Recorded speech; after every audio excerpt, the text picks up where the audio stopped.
Bismillahirrahmanirrahim. Assalamualaikum warahmatullahi wabarakatuh. Waalaikumsalam warahmatullahi wabarakatuh. Nama saya Aditya Wiwit Kurniawan. Saya mahasiswa Universitas Muhammadiyah Surakarta, program studi Hukum Ekonomi Syariah. Sekarang saya bersama Bapak Iwan Tahtazani, SC. Beliau selaku Direktur Lazismu Kabupaten Tegal. Assalamualaikum Pak. Waalaikumsalam warahmatullahi wabarakatuh. Gimana kabarnya Pak? Alhamdulillah baik. Di sini saya ingin bertanya beberapa hal mengenai Lazismu Pak. Jadi saya mohon waktunya sebentar Ji. Sebenarnya Lazismu itu apa sih Pak? Lazismu itu adalah lembaga zakat, infak sedekah yang didirikan oleh Muhammadiyah yang sekarang usianya sudah lebih dari 20 tahun. 20 tahun ya. Nasional. Adapun di Kabupaten Tegal sendiri kita baru mulai 2017 untuk di Kabupaten Tegal sendiri. Latar belakang didirikannya Lazismu di Kabupaten Tegal ini apa Pak di tahun 2017 itu? Ya, jadi gini, sesuai amanat Muktamar dengan diharapkannya di tiap-tiap daerah itu didirikan Lazismu, maka sesuai arahan dari PP kemudian ke pimpinan wilayah yang akhirnya kita di daerah pun harus sesuai atau mengikuti instruksi yang ada, maka didirikanlah layanan Lazis lembaga infak ini Lazismu di Kabupaten Tegal. Itu landasannya adalah memang organisasi turunan Muhammadiyah khusus PP wilayah daerah. Betul. Nanti dari daerah kan sampai dengan tingkat cabang dan ranting termasuk di Lazismu pun demikian. Adapun kalau kita melihat di luar itu, memang selama ini di Kabupaten Tegal sendiri belum ada yang menaungi zakat ini. Kita nggak punya wadah ya, nggak punya wadah. Banyak orang kemudian infak. Kalau di Muhammadiyah kan infaknya luar biasa ya, sedekahnya juga luar biasa, kendaraan umum dan segala macam. Akan tetapi kemudian itu tidak terwadahi. Pada akhirnya kemudian pimpinan daerah memutuskan untuk mendirikan Lazismu di tingkat daerah. Maka dari tahun 2017 kita memulai untuk mendirikan Lazismu di daerah. Walaupun sampai sekarang di 2021 ini ya boleh dikatakan belum sempurna, akan tetapi kemudian banyak perbaikan lah dari mulai pertama 2017 sampai sekarang di 2021. Alhamdulillah kita sudah, kalau dibilang sejajar dengan teman-teman daerah lain juga belum. Omset kita itu baru sekitar 2,5 M. Tahun kemarin target pencapaian tahun ini adalah 5 miliar. Tapi alhamdulillah kita pun sudah memiliki beberapa kantor layanan di tingkat cabang, kemudian di AUM beberapa AUM juga kita sudah memiliki kantor layanan. Berarti di daerah ini ada di kabupaten, ketika di kecamatan ada nggak Pak? Atau mungkin di desa? Kalau yang di kecamatan itu namanya KL, kantor layanan. Jadi kantor layanan nanti di tiap-tiap cabang. Harapannya memang semuanya cabang ada. Kita baru untuk cabang di Kabupaten Tegal baru sekitar 80% yang memiliki KL. Mudah-mudahan ke depan seluruhnya seluruh cabang Muhammadiyah itu memiliki KL Lazismu, karena memang perannya Lazismu ini sangat bagus sekali, terutama di Muhammadiyah ya. Kita ke depan memiliki keinginan untuk menyatukan seluruh keuangan Muhammadiyah itu dalam satu atap di Lazismu. Keinginan kita seperti itu dan kita sudah mulai melangkah di tahun ini. Per tahun ini kita sudah mulai melangkah, dimulai dari Muhammadiyahnya dulu. Jadi di Muhammadiyah, seluruh keuangan Muhammadiyah sekarang larinya ke Lazismu. Jadi di Kabupaten Tegal sendiri Muhammadiyah tidak memegang duit, yang megang Lazismu. Nah, nanti untuk operasionalnya dari Lazismu.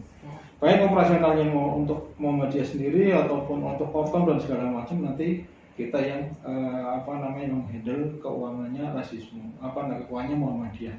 Seperti itu. Terus kemudian nanti diikuti oleh cabang-cabang.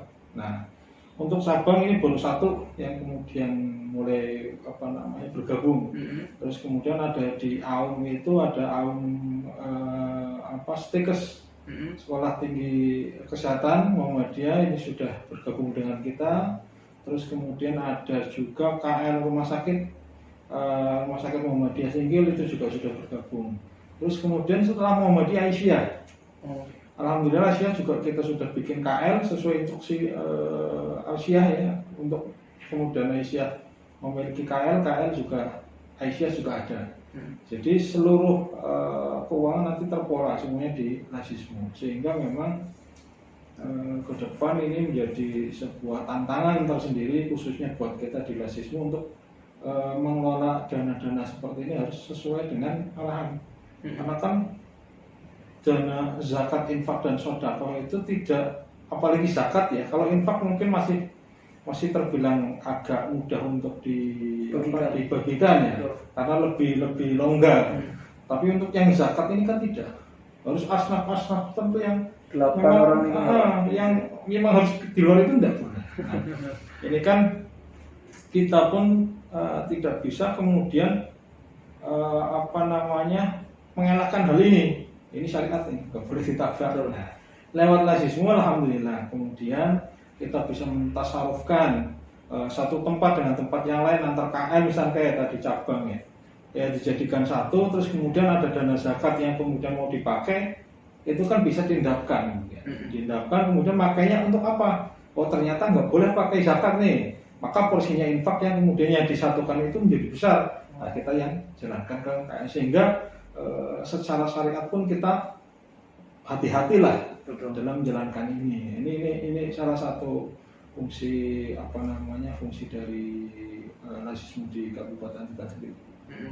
Kalau tadi kan tujuannya untuk menampung zakat, infak, sedekah gitu. Selain itu tujuan lain dari Rasismu di Kabupaten Tegal sendiri itu apa, Pak? Kalau tujuan sendiri sesuai dengan ketentuan dari wilayah, kita memiliki program-program. Ada namanya program-program itu, salah satunya misalkan kita ada fokus di beberapa program yang memang itu sudah ditetapkan. Misalkan program sosial ada, keagamaan ada, program terus kemudian program yang untuk duafa, pendidikan dan sebagainya itu ada.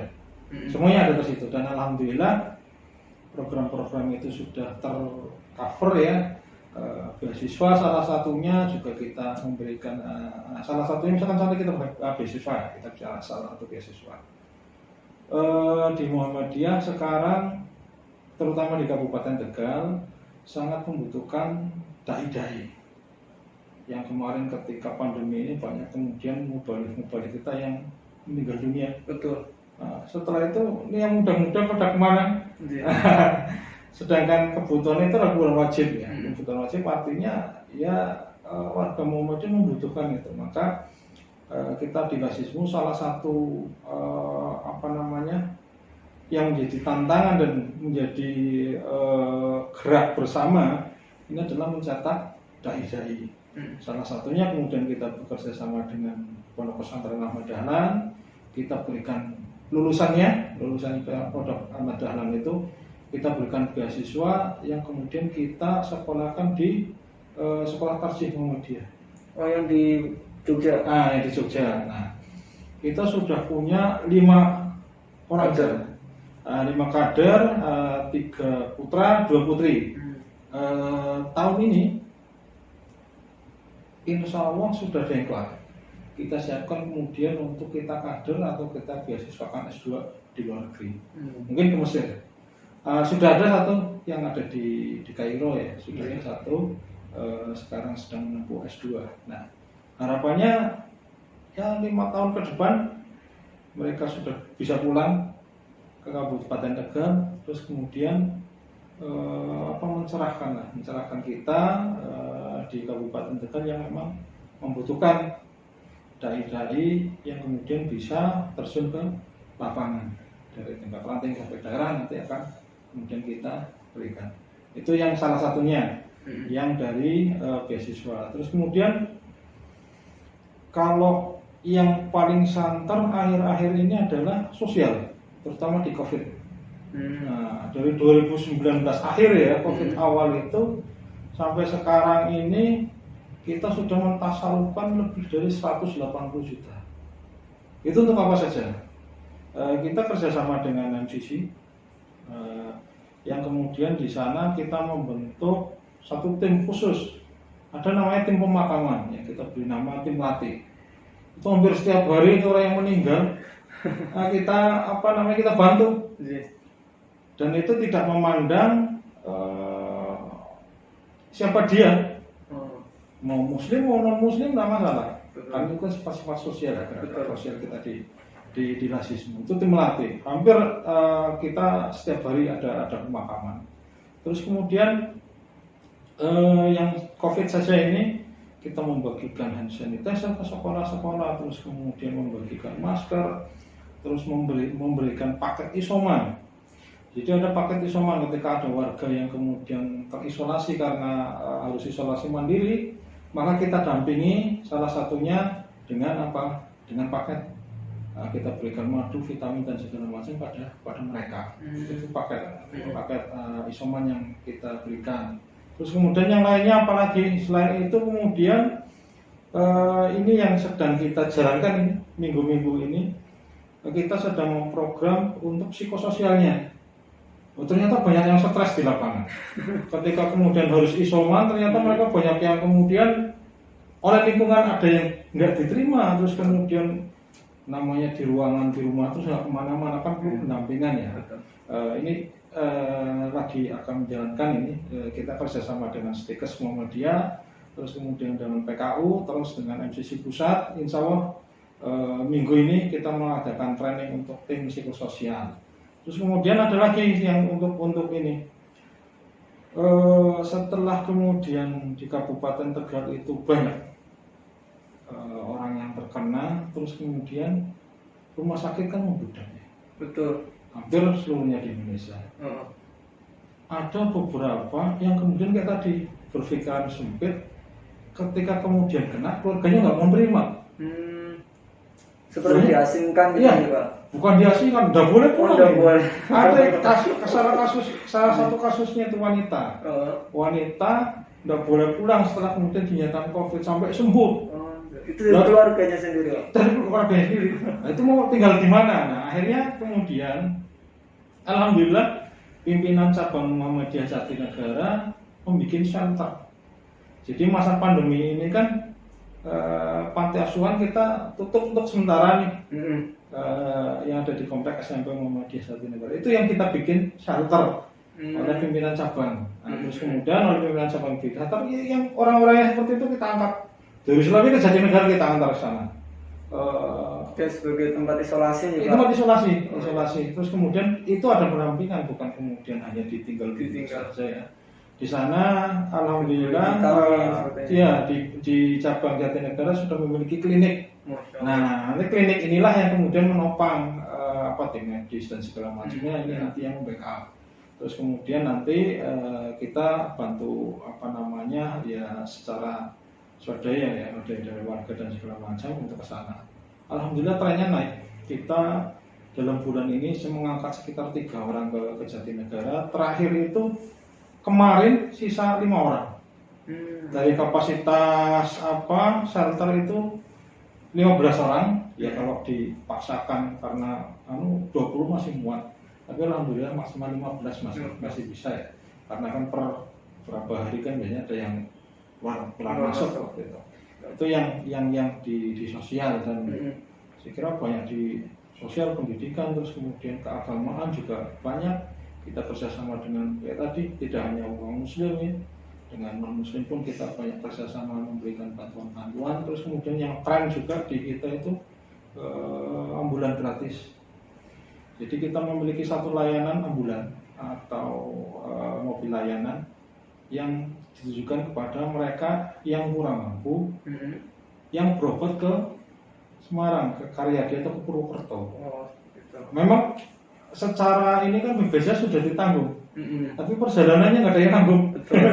Mereka berobatnya gratis, tapi ke Semarangnya bingung. Nah, ini banyak banget. Kita hampir 1 minggu itu kita ada 3-4 kali trayek. Masya Allah. Kalau secara pendanaan 1 kali paling nggak kita harus sediakan 850.000 untuk per bensin dan segala macam akomodasi driver ya. Itu tiap satu minggu hampir 4 kali kita bolak-balik ke sana untuk layanan, dan itu free. Dijemput dari rumah, diantar lagi sampai rumah. Masya Allah. Kayak gitu. Itu cara menghubunginya gimana Pak untuk ambulans sendiri? Kalau ambulans sendiri biasanya ke sini ya. Nanti prosesnya seperti ini. Dari daerah nanti kan biasanya lewatnya yang KL itu yang dari Sabang gitu kan. Dari Sabang ada warga yang kemudian membutuhkan, kemudian disurvei. Setelah disurvei kemudian mereka mengajukan. Nah, nanti yang mengajukan cabang. Cabang mengajukan ke kita, ke daerah. Nanti kan bisa ditentukan hari. Ini periksanya kontrol rutin hari Senin, kontrol rutin hari Selasa. Nah, nanti setiap harinya biasanya nanti di-share di grup ya, grup itu nanti ada ini oh iya ada 4 orang 5 orang, berarti kalau misalkan hanya 2 orang kita pakai ambulan.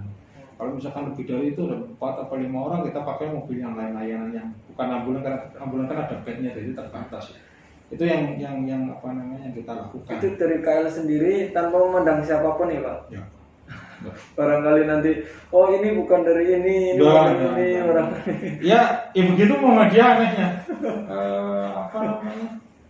Kalau dibilang ya Muhammadiyah untuk semua, betul. Untuk semua kalangan. Tidak hanya sekedar kalangan dan golongan. Semua kalangan dan golongan. Kita nggak memandangnya itu ya. Betul. Ya begitu rohnya Muhammadiyah yang kemudian pendiri Muhammadiyah Kiai Haji Ahmad Dahlan itu memberikan kepada kita ya, dengan jiwa sosialnya beliau, kemudian ya sampai sekarang alhamdulillah kita dengan tidak memandang bulu untuk kemudian membantu orang lain.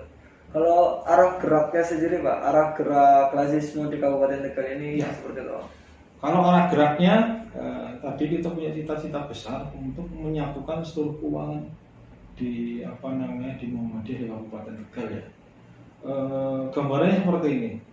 Dengan potensi sekitar target 5 miliar saja, kita banyak sekali bisa membantu orang. Apalagi kemudian kita pernah menghitung itu sama pimpinan wilayah di Lasisme wilayah. Ada potensi Kabupaten Tegal itu bisa menyampai angka 10-15 miliar per bulan. Kabupaten Tegal untuk warga Muhammadiyahnya ya, Muhammadiyah dan Al. Itu potensi dari zakat, infak dan sedekahnya. Tanpa kemudian ada satu atau layanan sama keuangan yang tersistem dari mulai tingkat bawah sampai dengan ke daerah, itu tidak mungkin terlayani semua.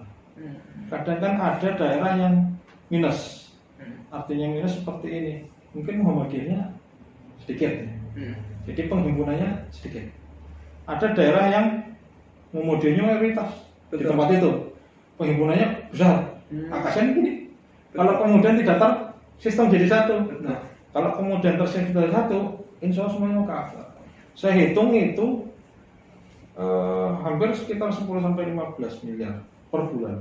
Kalau ini pun bisa kemudian kita satukan, insya Allah kita di Muhammadiyah tidak bingung lagi masalah kemudian bagaimana untuk membangun, bagaimana kemudian gaji-gaji guru, maaf ya, yang saat ini masih kurang, dianggap kurang.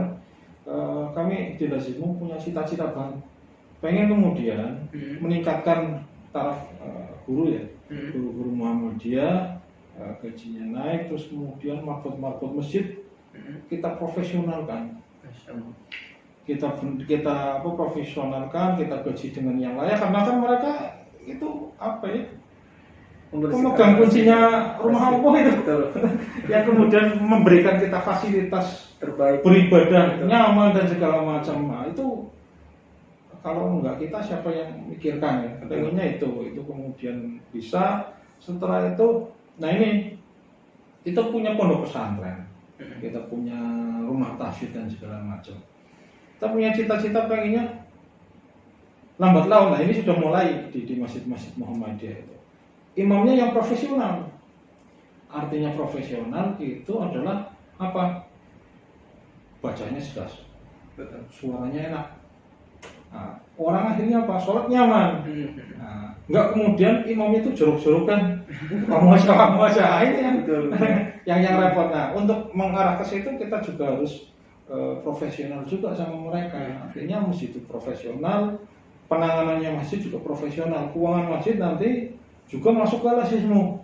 Nanti modelnya apa? Masjid itu kemudian tiap bulan bikin RAB, keperluannya apa-apa termasuk gaji imam harus ada, marbot harus digaji yang sesuai.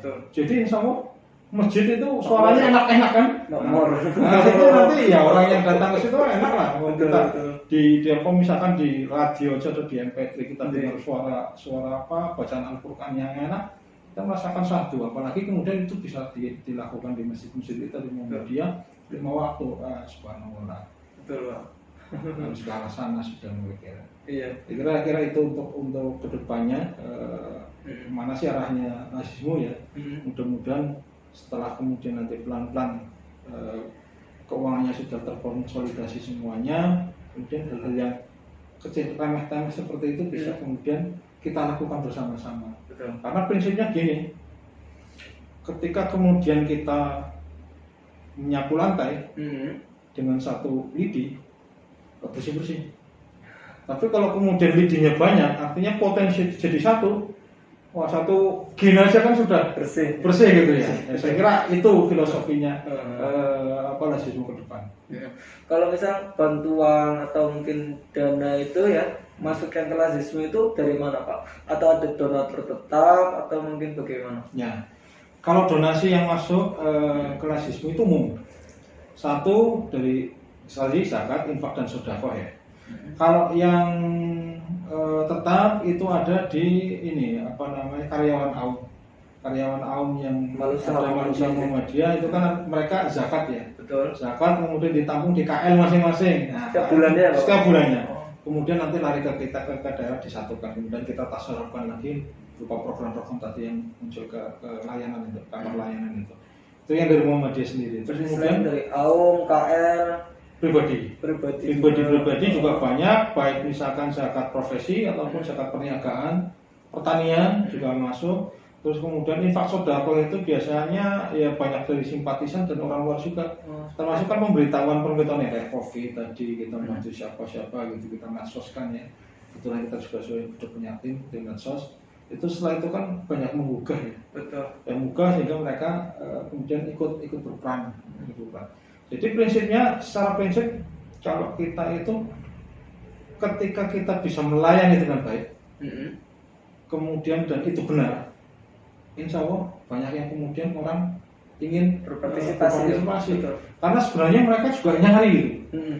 Jam ini itu bingung ya Pak. Iya, banyak orang yang kemudian pengen memberikan, tapi mereka pengennya memberikan itu yang benar-benar profesional. Yang intinya kalau yang profesional jam ini atau tahun-tahun seperti ini, profesional itu adalah angkutan. Kita sudah melakukan itu. Kita sudah tiap tahunnya audit. Kita menggunakan ada audit internal dari Muhammadiyah dan eksternal dari luar. Karena sekarang kan banyak lembaga-lembaga luar yang memang dengan hal seperti itu. Cuma kan kita sebagai masyarakat kayaknya khawatir ini dimanfaatkan dengan baik atau tidak seperti ini, Pak. Nah, sebagai laporan pertanggungjawabannya kita ya tadi kita akuntabel, kita benar-benar diaudit dan hasilnya itu bisa masyarakat secara luas untuk kemudian melihatnya ya. Betul. Melihatnya bagaimana sih kita kemudian mendapatkan, kemudian bagaimana kita mentasarufkan, semuanya ada di situ. Setiap transaksi dari yang besar sampai yang terkecil semuanya ada.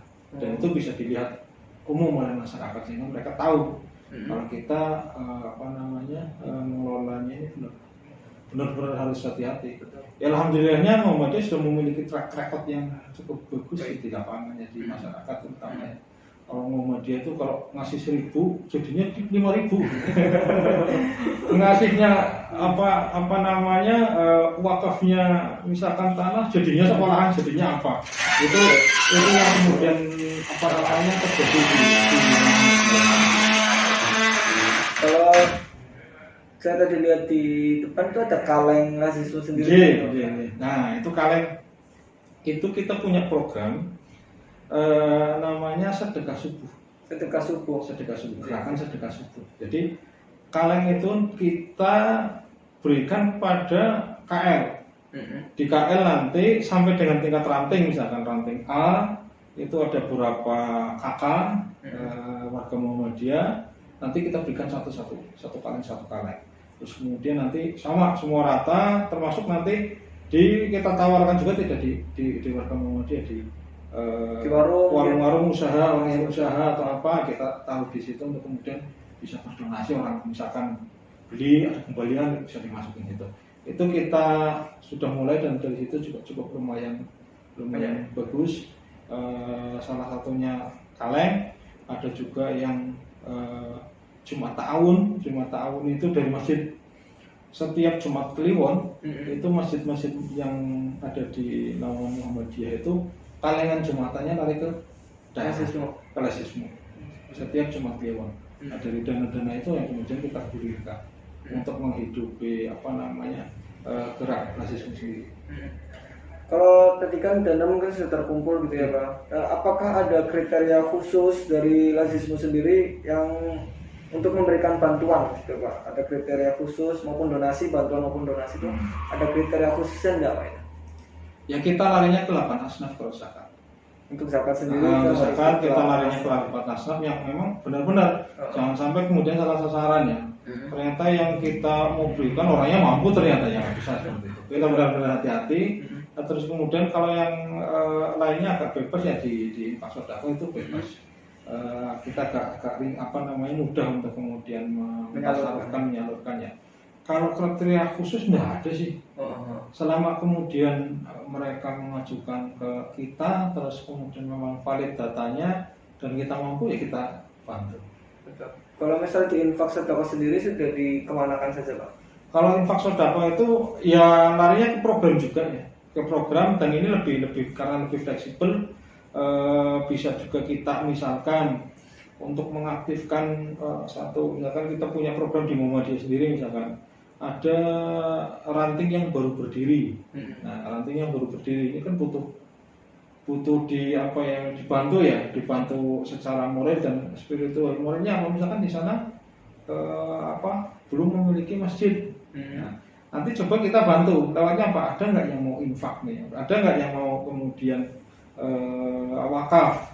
Nanti wakaf misalkan tanah di situ ya, nanti kita bangun kecil-kecil sedikit dengan pengelolaan warga dan itu infak misalkan ya.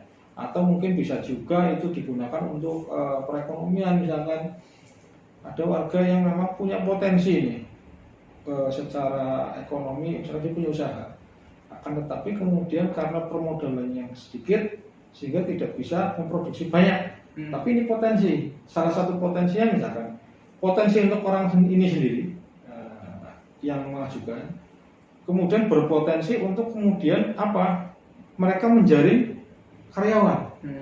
Nah, istilahnya ketika kita membantu satu, mereka nambah karyawan. Bahkan tidak hanya satu yang kita bantu. Betul. Nah, contohnya seperti itu. Dari ekonomi misalkan ya usaha apapun, dan kemudian untuk pendampingan kita sudah kerjasama dengan JSM, Jaringan Sedekah Muhammadiyah. Kita di Tegal juga ada JSM. Kita bantu. JSM itu kan perkumpulan sedekah Muhammadiyah ya, yang punya usaha apa. Jadi misalkan ini ada pengajuan mie ayam misalkan, ternyata di JSM ada nih yang sudah mie ayam dan sukses. Nah, nanti kita dampingi. Dampingan itu kan tidak hanya letak uang itu sudah kan, caranya, model bisnisnya, mengembangkan dan segala macam, termasuk keuangannya, bagaimana mengelolanya. Nah, kalau kemudian hanya sekedar letak duit saja, 1 bulan maju, setelah itu habis. Yang rata-rata tinggal gerobaknya. Karena nggak ada pendampingan. Nah, pola-pola ini pola-pola lama yang kemudian kita harus buang dan kita harus punya pola baru lagi gitu ya. Betul. Jadi, kalau program kerja kedepannya sendiri Pak dari Lazisme Kabupaten Tegal, selain tadi untuk psikososial, itu selain itu program kerja kedepannya? ke depan ini memang kita karena ini musimnya pandemi, kita fokus kepada pandemi bersama Rasisme Pusat juga dengan Muhammadiyah kita mengikuti alur. Kita mengikuti alur dari pusat, bagaimana harusnya menghadapi pandemi dan segala macamnya, kita ngikutin saja. Karena memang selama pandemi ini kan kegiatan relatif berkurang ya, karena tidak boleh berkerumun dan segala macam relatif kurang. Kita lebih cenderungnya ke arah itu. Mudah-mudahan pandemi ini sudah berakhir dan banyak PR setelah pandemi. Kan biasanya begitu. Bencana, setelah bencana itu yang justru lebih banyak. Sama dengan pandemi ini. Ketika pandemi ini, setelah pandemi ini PR-nya banyak banget, terutama rasisme ya. Berarti ini lebih difokuskan ke pandemi dulu ya, membantu orang-orang yang memang yang sudah berjalan nggak contohnya mungkin? Yang sudah berjalan contohnya yang kayak tadi ya, yang ada paket isoman, ada layanan jemput orang COVID, kemudian mau ke rumah sakit, yang mau ngantar siapa? Betul. Harus prokes, harus punya APD, harus punya tim sendiri. Orang biasa nggak boleh. Nah itu yang kita punya. Padahal kalau dihitung ada APD itu kan sekali pakai tuh. Betul. Nah, kan seperti itu. Jadi itu yang kita lakukan dan mobilitas kita di COVID ini cukup lumayan menguras tenaga dan energi, termasuk tim kita. Ya karena mungkin capek dan lelahnya, ada beberapa tim yang kemarin dipaksa harus isoman karena kena juga, termasuk saya juga kena juga. Oh ya, kemarin sempat ditutup nih Pak. Iya, teman-teman di rasisme juga sempat kena, teman-teman di badan. Ya hampir karena interaksi kita terlalu dekat ya Pak. Bukan terlalu dekat, jadi gini, ketika kemudian orang lain itu nggak berani, kita harus berani. Seperti itu. Yang Muhammadiyah kan begitu. Betul. Masa ketika pandemi seperti rasisme tutup, udah ada pelayanan karena pandemi. Nah, itu siapa nggak bisa. Siapa lagi? Kemudian karena pandemi, misalkan Kokam nggak bisa gerak, tim MCC nggak bisa bergerak, lah ya nggak bisa. Yang selain kemudian sementara orang lain mungkin tidak bergerak, ya kita harus bergerak. Kita Muhammadiyah. Kalau misal tadi kan tidak ada kriteria khusus ya Pak untuk didonasi. Kalau misal ada komunitas sosial untuk mengadakan mungkin acara untuk yatim, anak-anak yatim, atau mungkin acara sosial ke pemberian bantuan donasi seperti itu kira-kira seperti apa? Ya, tanggapan selama kemudian itu bisa bersinergi bareng-bareng dengan rasisme, bisa jalan bareng, nggak masalah. Salah satunya kita kerjasama dengan dapur umum Tegal. Dapur umum Tegal ini sampai dengan hari ini setiap hari itu membagikan kurang lebih 100 sampai 150 bungkus nasi yang dibagikan kepada masyarakat. Kan banyak orang kemudian tidak bisa makan pada hari ini. Betul. Nah, mereka kemudian menyelenggarakan itu. Nah, kemudian kita di rasisme melihat itu adalah sesuatu yang baik ya bagi masyarakat, apalagi melihat keadaan seperti ini, ya ikut bantu. Kita ikut bantu ke sana, kita ikut support kegiatan itu. Kalau misal respon masyarakat sendiri Pak, dengan adanya rasisme di Kabupaten Tegal ini, respon masyarakat sendiri seperti apa Pak? Alhamdulillah, respon masyarakat sangat baik, terutama karena memang di satu sisi begini ya, pemerintah pun tidak kemudian bisa melayani semua. Artinya tidak semuanya bisa kepegang lah seperti itu ya. Terus kemudian dengan hadirnya rasisme ini, karena kita memang di lapangan, kita bahasanya kan seperti ini, kita memiliki struktur organisasi dengan tingkat ranting di desa. Jadi setiap kejadian apapun yang menyangkut misalkan di desa manapun yang di situ ada ranting Muhammadiyah, otomatis tahu. Misalnya tadi ada isoman, orangnya nggak mampu. Ini kan bergerak nih, dari ranting lapor ke KL, KL lapor ke daerah, kita turun. Kan gitu kan. Jadi ya alhamdulillah banyak manfaat dan masyarakat banyak yang terbantukan dengan adanya rasisme di Kabupaten Tegal. Kalau misal ini mungkin pertanyaan terakhir ya Pak ya. Untuk pemberian bantuan seperti mungkin beasiswa atau mungkin kepada salah satu tadi dapur umum gitu, itu apakah harus ada feedbacknya gitu ke lazismu seperti lembaga-lembaga lainnya mungkin? Enggak sih, enggak juga. Artinya gini, selama kemudian kita mampu, karena memang fungsi peran kita itu kan lazis itu kan sebenarnya mengumpulkan dana zakat, infak dan sedekah itu, kemudian kita mentasarufkan. Betul. Kita kan tidak dagang kok. Ya, Jadi ketika kemudian kita ngambil atau kita mengumpulkan harus secepatnya dikeluarkan. Nah, kita tanggung jawabnya gitu. Kalau kemudian ada lembaga zakat yang kemudian pinternya hanya mengumpulkan, sementara kemudian tidak pintar untuk mengeluarkan, itu namanya bisnis. Bukan lembaga sosial. Kalau kita enggak, ya selagi kemudian kita mengumpulkan, kita wajib mentasarufkan. Selama kemudian mentasarufkan, kemudian itu sesuai dengan syariat dan kemudian tidak menyalahi hukum agama maupun hukum negara, dan kita mampu, ya kita bantu. Ya mungkin itu saja Pak, pertanyaan-pertanyaan dari saya. Terima kasih atas segala waktu yang telah diberikan, dan sungguh luar biasa sekali Pak di lazisme ini, dan ya menambah wawasan dan pengetahuan saya untuk lebih mendekatkan lagi sedekahnya gitu ya Pak, zakatnya dan infaknya kita untuk masyarakat juga seperti itu ya Pak ya. Terima kasih sekali lagi kepada Pak Iwan. Mohon maaf apabila ada kesalahan Pak ya. Assalamualaikum warahmatullahi wabarakatuh. Waalaikumsalam warahmatullahi wabarakatuh.